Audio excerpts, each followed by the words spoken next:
Hello everyone. आज हम discuss करेंगे strategic management and business policy में पोर्टर 5 फोर्स मॉडल।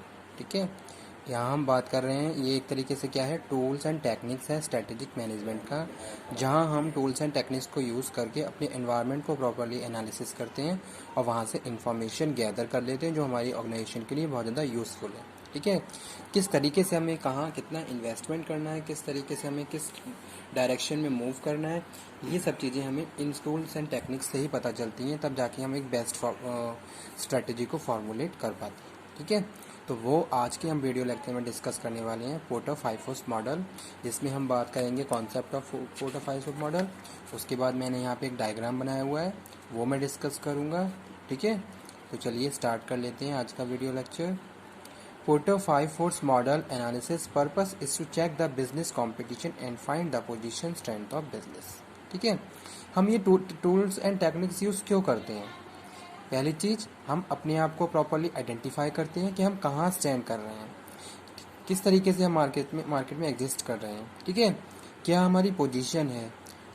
ठीक है, अगर मैं मार्केट में मेरे बहुत सारे कॉम्पिटिटर्स हैं और उनके साथ मैं कॉम्पीट कर रहा हूँ, तो मैं कितना इफेक्टिवली कॉम्पीट कर पा रहा हूँ और मेरी क्या पोजीशन है, क्या मेरी गुडविल है, क्या मेरी रेपुटेशन है, वो सारी चीज़ें मुझे पता चल जाती हैं जब मैं अपनी बिजनेस के लिए एनालिसिस करता हूँ। ठीक है, तो वही हम बात कर रहे हैं, चेक द बिजनेस कंपटीशन, कि कितने इफेक्टिवली आप अपने कॉम्पिटिटर्स को, अपने राइवल्स को compete कर पा रहे हो, और उसके बाद find the position strength of business, और हमारी बिजनेस की क्या पोजीशन है, क्या कौन कहाँ कहाँ हमारी स्ट्रेंथ है, और किस तरीके से हमारे पास कौन कौन से रिसोर्स अवेलेबल हैं, और उन रिसोर्स को हम कितना इफेक्टिवली यूज़ कर सकते हैं। That we will cover in 5 force model. ठीक है, तो यही हम, it is done to determine how much business organisation strong and able to compete strongly, कितने हम स्ट्रॉन्ग हैं कि जैसे यहाँ पे हम बात करते हैं फाइनेंशियल रिसोर्सेज की, आपके पास कितने फाइनेंशियल रिसोर्सेज हैं, उसी के हिसाब से आप क्या करोगे, फॉरकास्टिंग करोगे, बजटिंग करोगे। ठीक है, तो वो यहाँ पे हम डिस्कस कर रहे हैं। It is done to determine how much business organisation strong and able to compete strongly. Example, if customer is bargaining with organization regarding product to reduce the price, otherwise switch the product। ठीक है, mean our business is position is big and we are not making profit from the market। ठीक है, तो यहाँ पे मैंने example coat किया है कि अगर कोई कस्टमर है वो हमसे बार्गेनिंग कर रहा है, ठीक है, प्राइस रिड्यूस करने के लिए, अगर हम प्राइस रिड्यूस नहीं कर रहे हैं तो वो क्या करेगा, स्विच कर देगा प्रोडक्ट को। ठीक है, इट मीन्स कि आपकी क्या है, अगर कस्टमर आपको स्विच कर रहा है तो इट मीन्स आपकी मार्केट पोजीशन वीक है।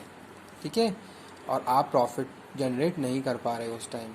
तो इस तरीके से अपनी पोजीशन को प्रॉपरली आइडेंटिफाई कर लेते हैं, एनालिसिस कर लेते हैं, इन्फॉर्मेशन गैदर कर लेते हैं, उस हिसाब से फिर अपने आप को रेडी करते हैं। ठीक है, इसका रिवर्स, कहाँ कहाँ हम स्ट्रांगली परफॉर्म कर रहे हैं और कहाँ कहाँ हमारी स्ट्रेंथ है, वो सारी चीज़ें भी आप एनालिसिस कर लेते हो। Porter 5 force model is based on 5 factor to identify the such factor of business practices. These factors are, कौन कौन से फैक्टर्स हैं, चलिए मैं बताता हूँ। Competitive rivalry, threat of new entrant, bargaining power of supplier, threat of substitute और bargaining power of buyer. ठीक है, अब यहाँ पे मैं बात कर रहा हूँ किसकी, competitive rivalry. How many competitors, कितने कॉम्पिटिटर्स हैं, हु आर दे, कौन कौन है, कॉम्पिटिशन, हाई कॉम्पिटिशन है तो वहाँ हाई डिस्काउंट मोर, और यहाँ पे हम बात कर रहे हैं लो कॉम्पिटिशन तो स्ट्रेंथ गुड प्रॉफिट। ठीक है, तो इस तरीके से हम बात कर रहे हैं अपने राइवल्स की। पहले तो हम ये आइडेंटिफाई कर लेते हैं कि हमारे कितने कॉम्पिटिटर्स हैं, how many competitors, who are they, और वो हैं कौन, किस प्रोडक्ट में डील कर रहे हैं, और अपने कंपटीशन, अगर हमारा हाई कंपटीशन है तो वहाँ पे कंपटीशन बहुत ज़्यादा हाई है तो वहाँ डिस्काउंट ज़्यादा रहेगा। ठीक है, और अगर हम बात करें लो कंपटीशन की तो वहाँ हम प्रॉपरली प्रॉफिट को जनरेट कर सकते हैं। ठीक है, क्योंकि आपको पता है कि आप ही एक सिंगल यूज़र हो, तो इस तरीके से आप क्या कर सकते हो, प्रॉपरली सारी चीज़ों को, प्रैक्टिसेस को फॉलो कर सकते हो। Bargaining power of supply, second one, limited resources, square resources. ठीक है। अगर हम बात कर रहे हैं बार्गेनिंग पावर ऑफ सप्लायर की, तो अगर लिमिटेड रिसोर्सेज हैं और स्केयर रिसोर्सेज हैं, तो यहाँ पे हमने 2 पॉइंट डिस्कस करे। हाई, अगर हाई है, if supply is not available, अगर सप्लाई अवेलेबल नहीं है तो बार्गेनिंग पावर क्या हो जाएगी, हाई हो जाएगी।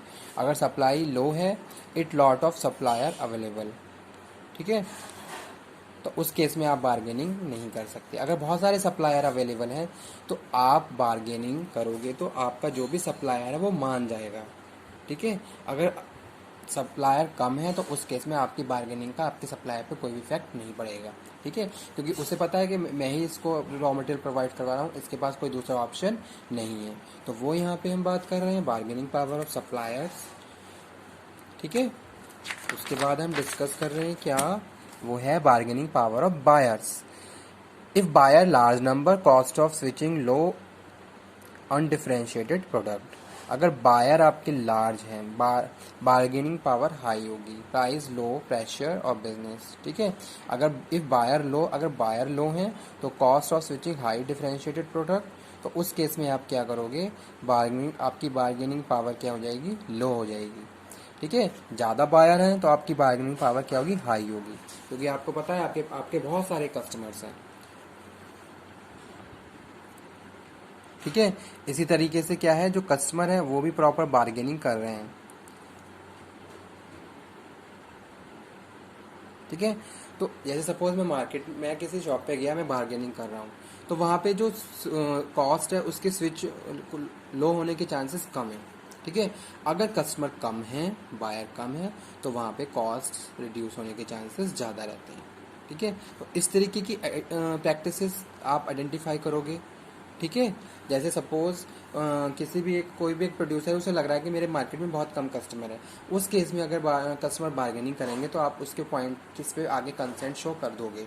लेकिन आपको पता है मेरे नंबर ऑफ कस्टमर्स हैं, ठीक है, और मेरा प्रोडक्ट भी बहुत ज़्यादा क्या है, एकदम कंपटीशन को प्रॉपर फेस कर रहा है, तो उस केस में बायर की बार्गेनिंग का कोई भी इफेक्ट आप पे नहीं पड़ेगा।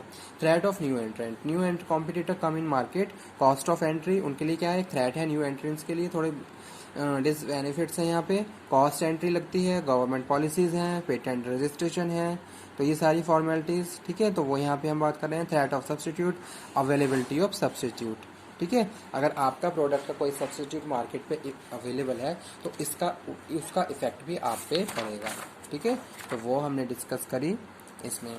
तो ये था पोर्टर का 5 फोर्स मॉडल, जहाँ हमने 5 फोर्सेस को प्रॉपरली आइडेंटिफाई किया और उसकी एक एक सिचुएशन को हमने प्रॉपरली स्टडी किया, तब जाके फाइनली इन्फॉर्मेशन गैदरिंग के बाद हमने अपने आप को अपनी बिजनेस के लिए पॉलिसी को फॉरवर्ड फ्रेमवर्क तैयार किया, ठीक है। तो वो हम बात कर रहे थे इस वीडियो लेक्चर में, जो क्या है porter 5 force model of strategic management, ठीक है।